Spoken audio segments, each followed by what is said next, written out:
Okay, You- I got it. Oh yeah, he got the back and forth.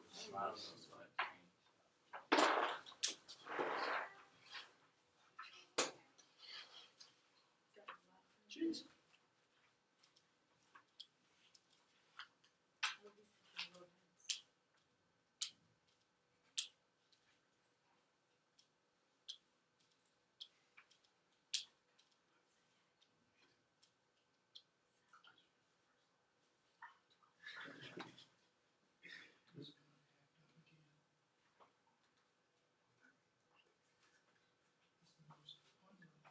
Is the mic supposed to hear us back there, or? You just speak a little louder, it will hear. All right, cool. Talk to the chest. You ready? Ready. All right, get started. Okay, this is a satellite final design report. My name is Usman Clark. I'm Justin Smith. Chris Johnson. Jessica Dito. Jamal Wilson. Tyron Singleton. Marcus Brown. And AC Planning. Okay, so just as a quick overview, we're going to go through an abstract, and we're going to do the motivation, background, and mission, the specific parameters, the satellite characteristics, the team-specific parameters, the ground station, the satellite operations, the design process, the link budget, and then the conclusion.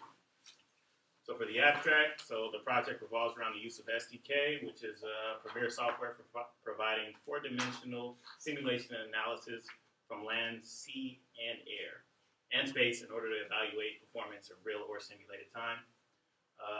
SDK is a software used widely in the aerospace and defense world. We designed a satellite which will orbit over two ground stations, one in Tuskegee, Alabama, the other in Baltimore, Maryland.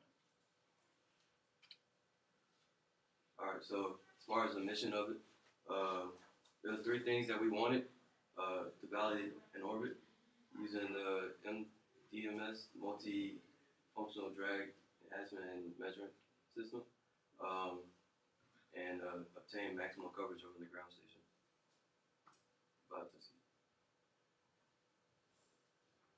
So as far as a couple of specs of it, we have to use the astrogator, which is basically maneuvering and trajectory using SDK, as well as orbit design parameters. We went with the low Earth orbit. Originally, we were going to go with the low linear, but we figured out that that wasn't going to work. So we went with the low. Okay, so looking into the satellite characteristics, we have a satellite that is 10 by 10 by 30, and this size is useful. This falls under the nano pico class satellites. We're going to be using a PPOD, that's the poly pico satellite deployer, and this helps send the satellite into the right orbit from the rocket. Also, we looked into some characteristics of the satellite. You're gonna have to give me your email. We isolated the onboard magnet sensor, and that's in stage 1. As I said, this is under the Pico Nano class because of its size, and we used the SkiSat as a reference for this. Oh, also the stage for our satellite is going to be in the first stage for the first 3 to 6 months, or first 3 months. Okay, so the team-specific parameters for our first ground station. Our first ground station is at Tuskegee University on top of the engineering building, and the exact coordinates of it are 32 degrees north and negative 85.71 degrees west. Our second ground station is in Baltimore, Maryland. We chose the Johns Hopkins Hospital because it had an antenna on the top of it. So, and the coordinates were at 39.1682 degrees north and negative 76.8984 degrees west. And going more into the type of antenna that we chose, this is based on the antenna that's on top of the engineering department, which is a Yagi antenna. And this is some more specifications of the same antenna for the ground station. So this is the amplifier. Okay, so this is the satellite operation. So there's 4 modes. There's safe, hold mode, detumble mode, mission mode, and communications mode. So in the safe hold mode, this is what it like takes off in. This is for about it stays in safe hold mode for about 1 or 2 weeks, and then after that it goes into tumble mode, and this is where it slows down its rotation, and that takes about a full day to complete. And then after that, that's when it goes into mission mode.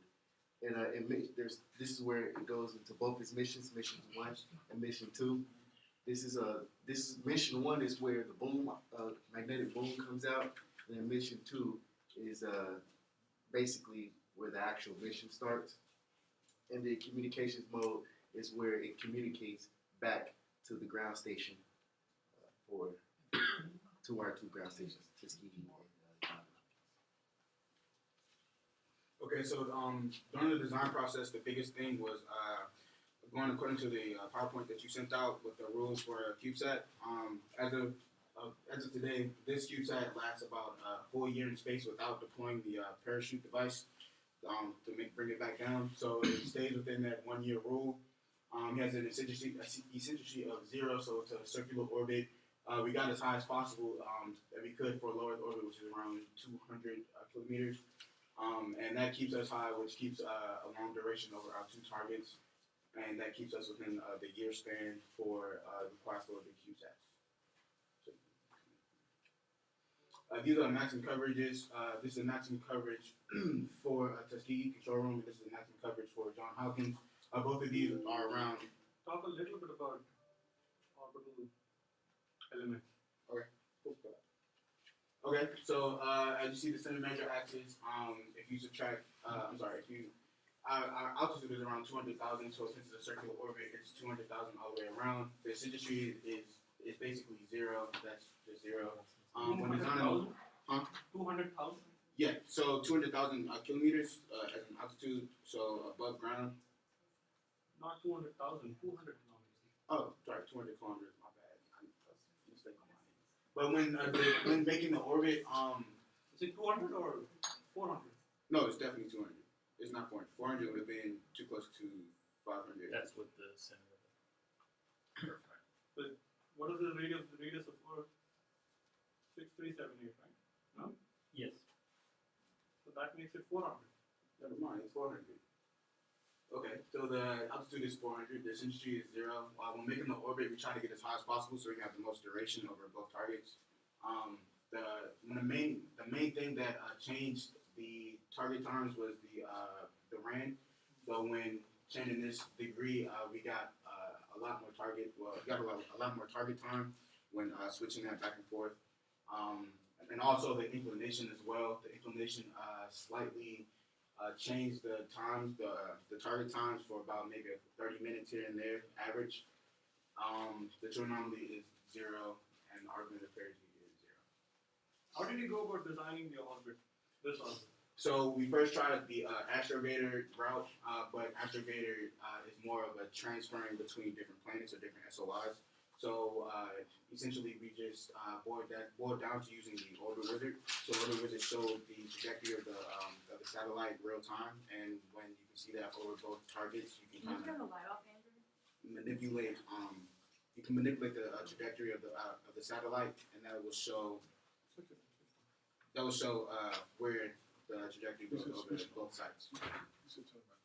Wait, so you see it though before you turn the light back on? Did you see it? Yeah. Okay, cool. So yeah, like I said before, each time is about 10 hours roughly. A lot of that is due to since the satellite is being tracked and it's being the antenna's on the motor, so it's always going to be pointed at the satellite each time it's in range. So that's where most of our time is coming from. Yeah, it's pretty much simple. We get a mean time. This is around, I think, 8 hours, and this is around like 9 hours. So we get a max duration for both around 10 hours. That's the max we can get for. Max duration in the sense? As a sense of the line of sight from the satellite to the ground station.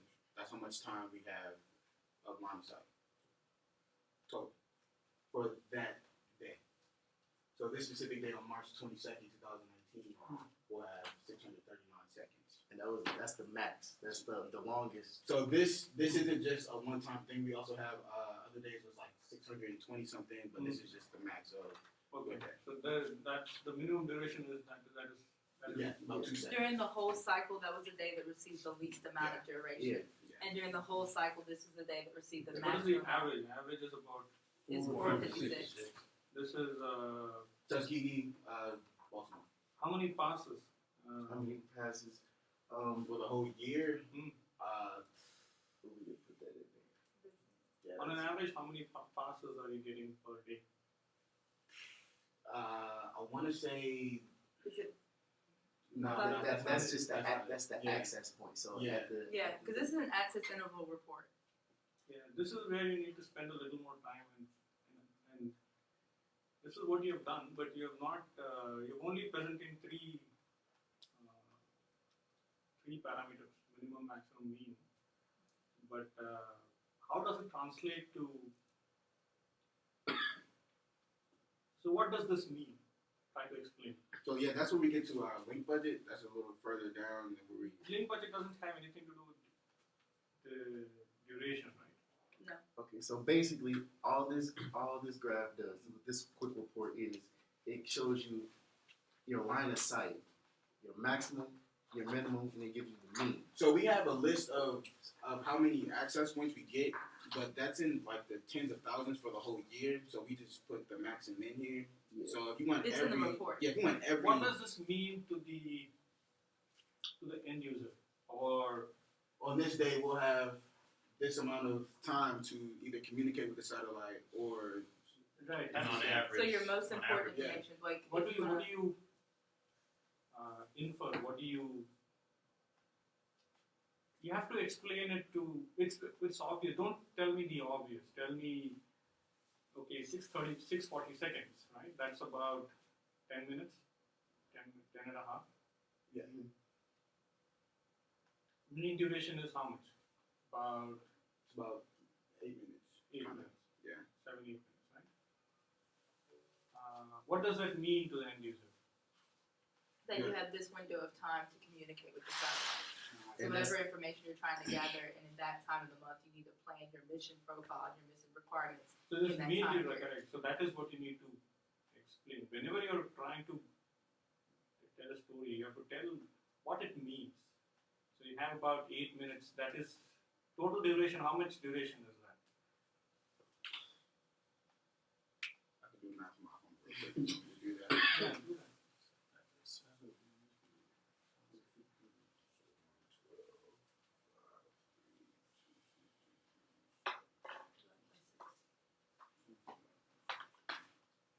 About 360 hours. That's seconds. Yeah, about. Okay. So we got about 350 hours roughly of. Now go back to. In a year. This is where you need to. This is what does it mean in the sense? How much data can you transmit or? So on average, we get about 8 minutes on average on any given day to transmit data to and from the satellite. But what? How much data in total can you really transmit or receive? That depends on how Whatever long it the takes to download speed. transmit. Yes, so that is what I told you to. What is the download speed of your transceiver? That's on the next slide.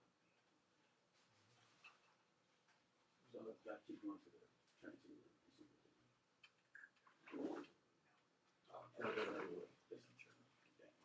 You don't have a transceiver. Definitely transceiver in the report. The transceiver's in the report. Yeah, everything's in the report.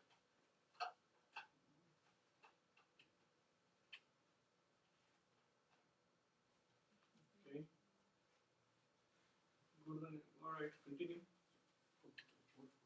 Okay, so yeah, so this is the total duration of the Tuskegee ground station. This is the total duration of the Baltimore ground station. What is the advantage of having two ground stations?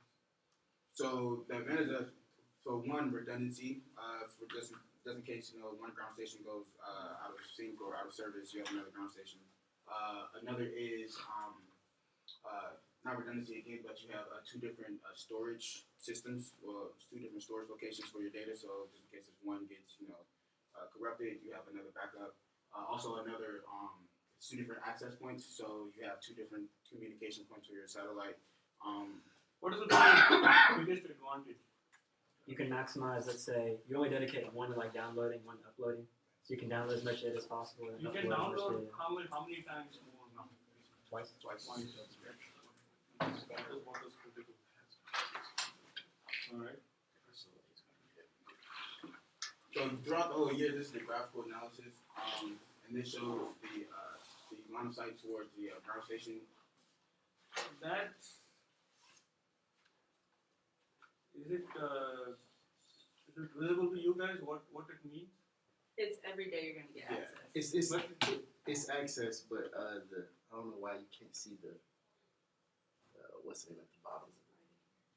Better if you look at it on the computer. Even if the light is switched off, it doesn't make sense. If there's something like this, you should maybe split it up and this is Like By one per day, month or it something. doesn't make sense at all. It just seems like colors, lines. So you're saying we should shorten our boundaries? So what does this mean? Can you explain this? It will do a much better job of representing your data. So it is too much data on that. if I were to do it again, I would do it just the day and show what time periods in the day that it shows. But this shows 365 days, so every day essentially you have access. So each one of these is a day. So doing it again, I would do just the day and show the hours that it's going to access so that the people monitoring the system and uploading and downloading the information can be in monitoring, like, okay, now we can take it because they know the time that they need to make sure they're alert. Yeah. This is very bad representation. It's like it almost seems like there is no heading for this thing. Tuskegee University. Why is Tuskegee University now? Because this This is the ground station. This is the ground station. So you have to write that. You have to write this. What it means. Graphical analysis. No, like it says it has a subtitle with a picture, but it doesn't show up. Even like the satellite earlier, it looks completely different from what the projector is putting out. Four colors. You have to be able to communicate this to end user, somebody who does not have any understanding of science. I think you are not doing that right now. Alright, go ahead. Same access chart block. See, go back. Doesn't what if somebody is looking at it, it doesn't make any difference. So what is okay? Let's look at Tuskegee and Walton, right? Now, can you? Of course, the data rate is one advantage, but can you talk about what is the how do these two stations complement, or how does your orbit optimize to these two stations based on this? Well, due to the altitude of the orbit, and staying within that 365-day requirement, with each act, we're kind of trying to maximize the amount of time we over each ground station. So to maximize the amount of time, that means we have more download time and more upload time for each station. When designing the orbit, the very first day, we try to get it as close as possible over both ground stations. Alright. So if you were to take the first day of the very first orbit, which would be the very first line right there. So what you need to really do is you have to see if there is overlap. Okay. And that's what when there is overlap, when there is no overlap. So when there is overlap, what it tells is that day both teams can prepare to. One team can so that day you can prepare to. Let's say there is a big picture you're trying to download. Okay. Now you cannot download it in one pass. So what you can say is if you have an overlap, one of you can download half of it when it goes to the other. So you need to prepare that. And what times are convenient? Sometimes you should show the day, night time. So we do that for like any given day, or out of the whole year. How Okay, you should pick certain days and explain. Okay. So these would be like optimum. Right. So the overall picture here does not. Yeah. It's just not conveying anything. You could have just skipped this slide and it would have made no difference to the presentation. Same with the link budget. It's not visible and okay, go ahead. I want to make the screen bigger. It's not just the screen, but if you can zoom in to see like which one you want. So what does that mean? That is what you need to communicate in the slide. I think this I have talked to all of you. You cannot just tell this is what we did. This is we clicked on the link budget and this is what it came. I was going to think about this discuss. Good. Okay. Good. Cool. This is our link budget. Here's like the data rates, how much time coverage you have over, I guess, specific passes. This one is specifically for the ski control facility. And then we also did that respectively for the Baltimore one. Okay, what does it mean? So it shows the frequencies, so how powerful it is, how powerful the signal strength is. That would be these two right here. It also shows like what location it's actually in, so like which end of that ground station it is, and that it's going to pass. Because the access intervals also give like that particular time. This document is like, it took like 8 minutes to run, and the access intervals took about 5 or 6, and also crashed the system like 4 times. So it took me like 4 hours to sit there and do this. So yeah, because I had to run these again because of the first time it failed. So yeah. But it does break down each day for 365 days. Okay. What is making it Fuzzy. not fuzzy, but frequencies are changing. You see the frequency. There is an allocated whatever frequency you have assigned. It's not the same. The shift, right? Right. Typically, what you do is you talk about something called Doppler shift. So because you are at least correlate, now you may not be able to correlate Doppler shift because you have not learned Doppler shift, right? But you should be able to correlate the orbital elements. So when it is going up like this, or it is going up and going by the side, that is what makes the difference. The frequency. And that's what your expertise should say, that the orbital elements is. Alright, go to the next one. So in conclusion, we enjoyed the project. We learned that the Baltimore site is going to get more coverage than the Tuskegee site based off of our inclination and our RAN of the way we did our satellite. We also, from this presentation, we realized that we need to break down days instead of breaking down the whole year in general.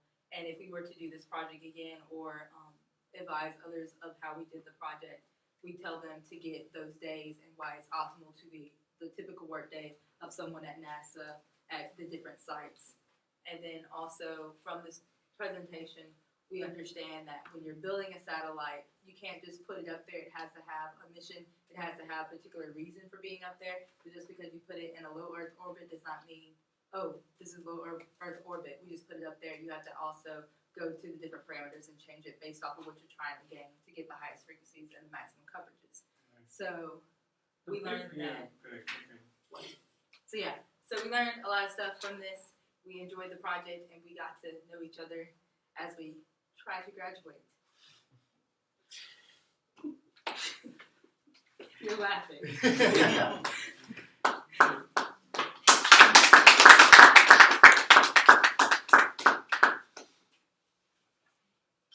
I think I'll defend you in that you did not get a whole lot of time to present this or prepare this presentation. But anytime you do a presentation, you have to go by how and why. Okay? And you have not motivated the audience enough. The motivation is not them. So when you say motivation, you have to motivate the mission itself. We should not say we were asked to do STKs, that's the reason, that's a very lame thing to say. You are not asked to do STK, right? You were given a mission. So you talk about, and I gave you the presentation, you should motivate the mission and you say, you should get the audience excited about the mission and then talk about how this mission is going to happen. You figure out how this mission is going to happen. You work on it. I think you're very bad at communicating. You're just trying to communicate to your professors or communicate to your colleagues. You should communicate to your grandmothers. I also have a question though. Not a question, it's a statement. I personally thought the link budget was like one of the most important things in this project, right? So it was, for me personally, I can't really speak for everybody else. It was just, I understood what was going on in the project, but I didn't know how you wanted us to explain it. So I was just like, I feel like we set it up to explain the steps we did in the process. Correct. So so that is not. It's not. I'm not really looking for steps, or even the audience is not really looking for steps. So, for example, link budget. The thing. Maybe I should have written it down in this thing, but I think I went to. We just tried to discuss the importance of the link budget. But the biggest thing, like my biggest thing, was trying to have the max amount of time, so the link budget would represent. Because I know I could input the. And you're not included the transceiver, the satellite transceiver. You're not included. Yeah, It's in the report. All the information in the report. So everything that I did on SDK is the same as the PowerPoint you sent me. So all the information you put there, I put in there. Yeah, we spent about like 90% on the report and about 10% on the PowerPoint. It was just the time And the transfer of information. We Yeah, didn't want because to. we thought we weren't presenting until yesterday when they came through. So we spent all that time on the report. So the report is very extensive, but if you allow it, we can go in and add what we do in a normal work day to that report to ensure our aim. Yeah, you can put the option dates in there. I have no problem sitting here and doing that. That's fine. I'll go through the report. But if you want to understand link budget is actually very critical. What it says is, it's like, so let's say if you're standing on the other side of the wall, right? If I talk to you, is my frequency going to vary? No. Is my intensity going to vary? It's going to be really loud, really high. It won't be. Pretty soft. I won't hear you though. Very faint. That's what, it's about what are the losses. So if what happens is it going through different mediums? Yes. The satellite frequency is, yes. Huh? Yeah. I'm just talking to Prince on the other side of the wall. Oh yeah. It's going to air. The wall is solid. Right. The material there changes. So what happens when the satellite is up there? It goes through various layers of angles. And depending on where it is, it goes to different layers. Okay. And when it goes to different layers, it changes in form, it changes in intensity. So there's a link budget. Well, that also shows the like the battery power needed to transmit That is what I wanted you to just. The power, the transmitter power. It's the DB, not the DB. It's the It is the DB. It is because it was the same throughout the whole thing, so it was transmitting the same amount of power even if it was different. How much was? It was like 20. If you can go back to it, I'm pretty sure it was like 20 all the way down. That's what you had to justify. Yeah. Like if you transfer. So power transmitted was. It was the same amount of power for the different like you said it was the different frequencies used for the different. The frequency is going to shift a little bit. Yeah, but wouldn't that like also cause a change in the amount of battery power needed? No. Oh, okay. So frequency shift is different. Frequency shift is we talk about bandwidth and it's like it changes So if you're designing, if for example, if frequency, if you're talking about frequency, when you transmit at a particular frequency, you cannot have a receiver which will receive exactly at that frequency. Yeah. You need to have a receiver with the bandwidth of frequency. Okay? And it should be able to receive in that range of frequency. Yeah. Now, whatever you're seeing here, it's changing a little bit, right? Yeah. Depending But it's not like a significant amount. It's not. So, yeah. what is the bandwidth of the receiver you need? That is what you have to talk about. And intensity-wise, so you have to mention that the power, the transmit power of the satellite radio was 1.7 watts. Okay. After going through all these different readings, what is the power ultimately which the ground station here receives? It's not going to be 1.7. Yeah, it's not. It's going to be less than that. And is the satellite, is this ground station antenna strong enough to receive? Strong enough to receive. So there's a minimum on the, and that's what you need to figure out. That's what the link budget. You got it? Cool. Yeah. So when you go ahead, because many of you are, see, you're not realizing, but many of you are going into satellite mode, right? So you need to absorb it. It's a different field. It's not aeronautical engineering. It's very different when you strictly go into satellite space engineering. It becomes very difficult. Cool. All right. Thank you, guys.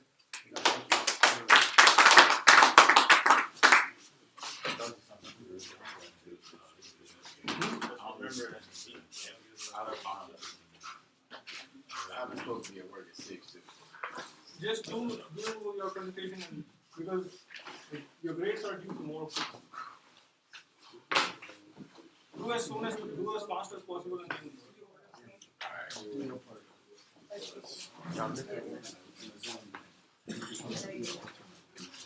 Oh, yes.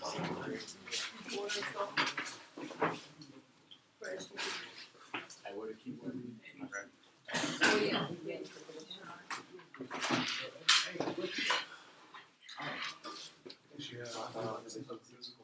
If some of you cannot stay back, that's fine. Not all of. Some of you can stay back, right? Yeah, I gotta go to the final room, so I gotta wait for 2. He's supposed to be filling out too. He's supposed to be filling out. That's fine. You can. If you have to go. We got practice.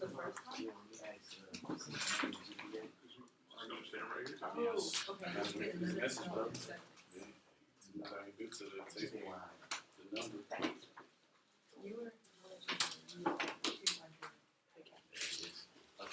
so you should be fine next year. Because you have to go with the juniors and not graduate seniors. But you two undergraduate seniors and you're 1 year juniors. You should be. Well, so many presentations for everything.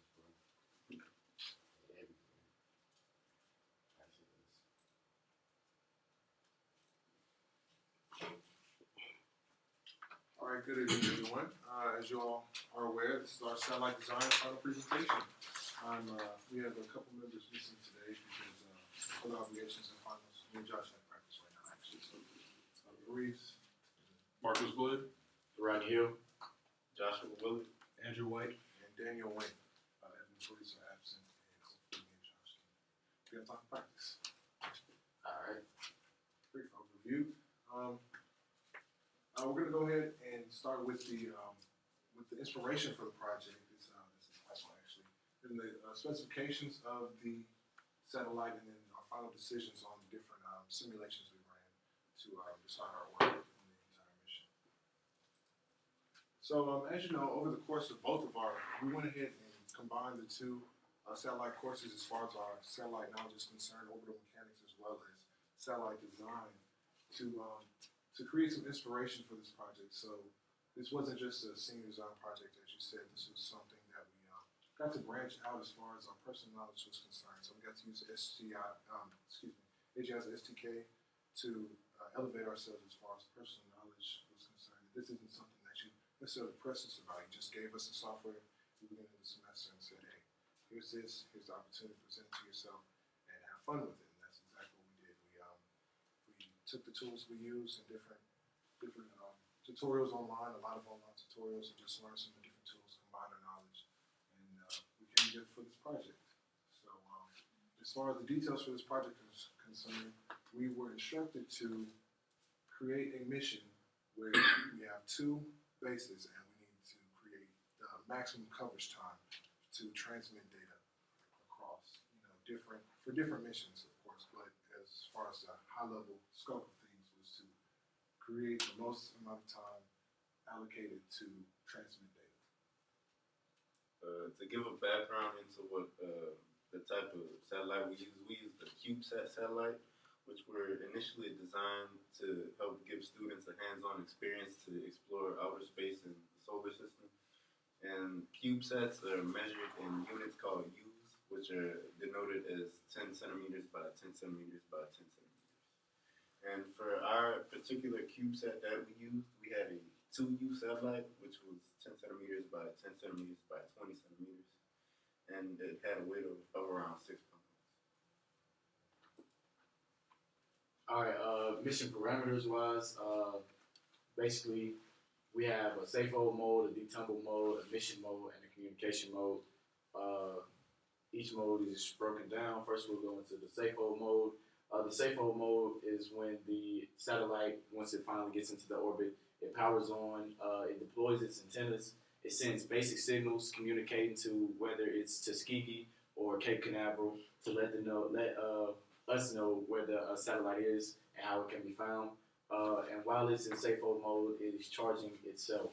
The duration is 1.5 weeks is what we chose. We went for the highest duration, but it can be from 1 to 1.5 weeks.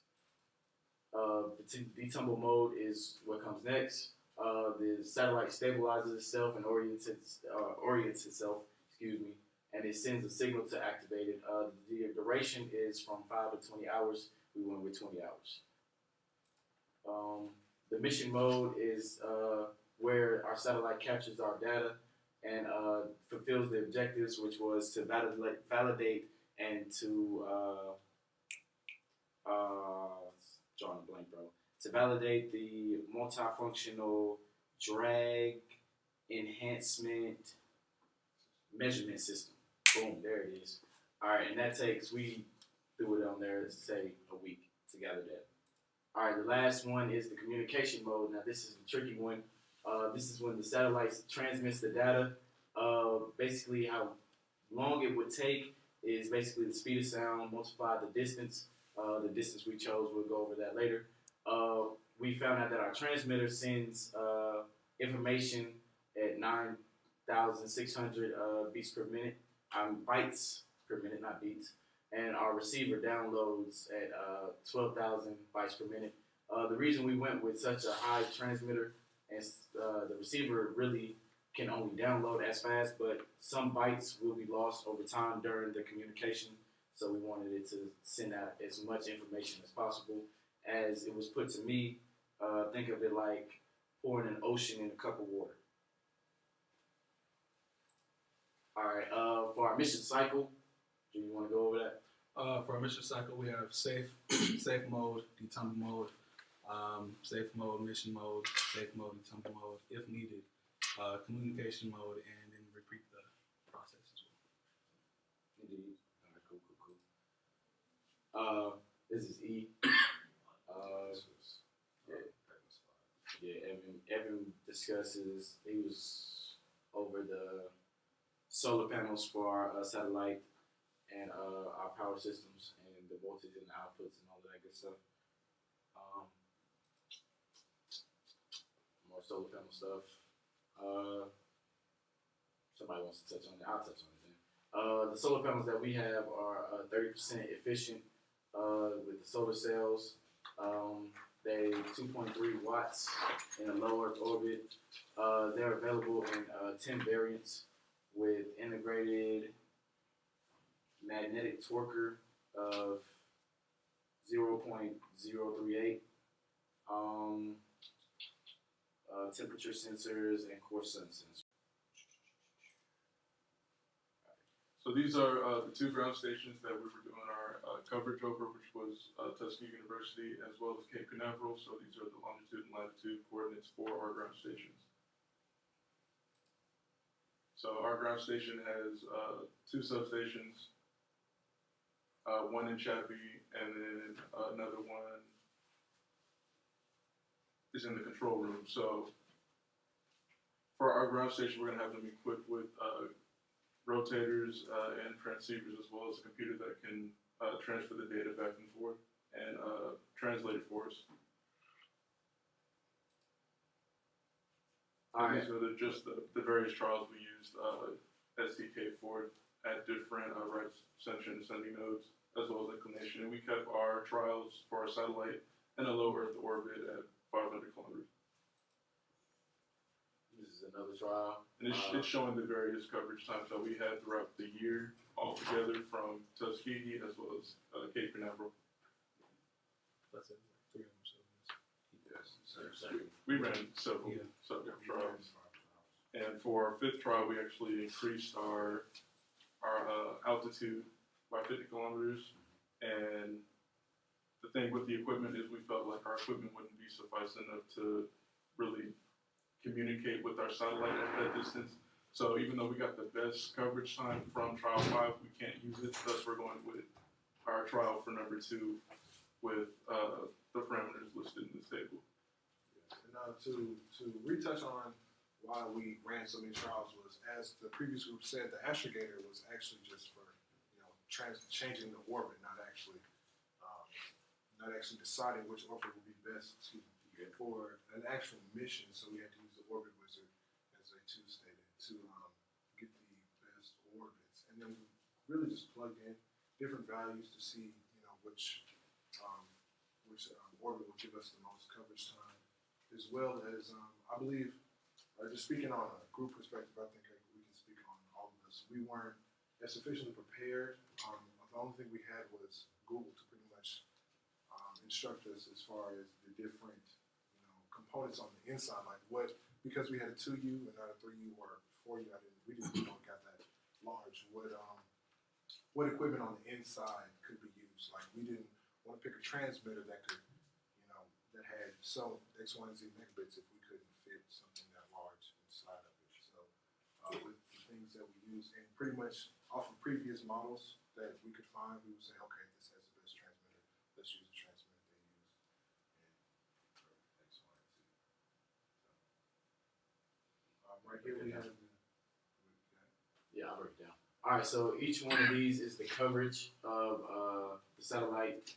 The blue is the coverage, the access between Tuskegee and the satellite, and the pink is the access between Cape Canaveral. As you can see, the 2 dots right there, that's Tuskegee, and that's Cape Canaveral with this satellite. The pink shows you see it's a lot of overlap, which is why we really didn't want to use Cape Canaveral, because it would be so much overlap, which means that majority of this time that we have, like we can go back, the 926 hours of communication, majority of that, both ground stations are seeing the satellite at the same time. So because of the enormous overlap, if we could go back and redo this project and do it all over again, we would pick a different ground station to prevent so much overlap and to utilize all of the time to the best of our abilities. The overlap does help when it comes to downloading a lot of data, because the data will vary depending on what we want the mission to be. Things that can't be interrupted. So during those overlaps, we'll be able to, like you said, download half in Ski and then half in Cape Canaveral, which would, again, help us with massive downloads. But when it comes to smaller data portions, it would just be easier just to download it directly to one station. All right. So what did you learn from it?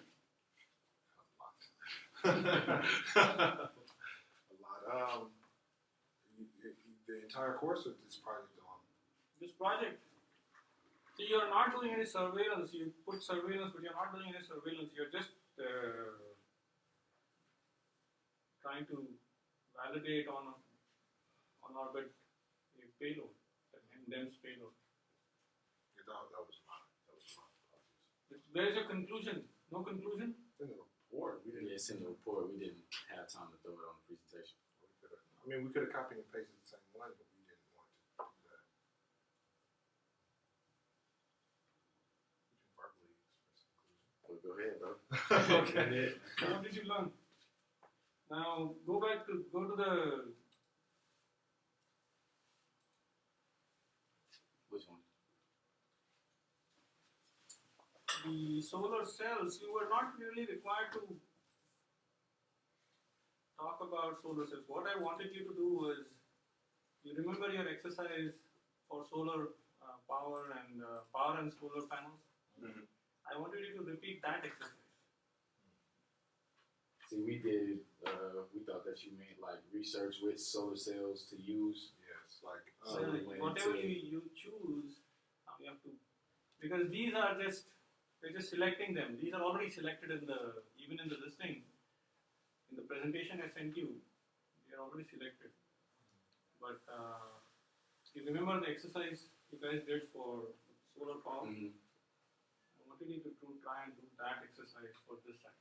And do it for these solar panels These- or the solar panels that were okay. yeah, we thought That we was- That's our Yeah, that was we In the thought that we communication, had- you have not showed much about. So what did you achieve by communicating this link budget? You have not showed anything. No, sir. We It's not displayed. Yeah, it's not on there. We didn't have enough time to throw it on there. Okay. All right. Send me the presentation, please. All right. As is. This one. Yeah. I mean, if you can, both teams, if you can improve the presentation, it will be good. All right, cool. Because right now it's not in It's good dry. shape at all. Yeah, it ain't got no sauce. We need some sauce on it. It's dry. But all right, I gotta get to work though. I'm finna have to speed. Dodging tickets. All right, yeah, what's easy? Thank you. Oh yeah, got it. Hey, yeah, you know what I'm saying? Clap for our vote. Alright, bro. You alright? Hey, holla at me real quick.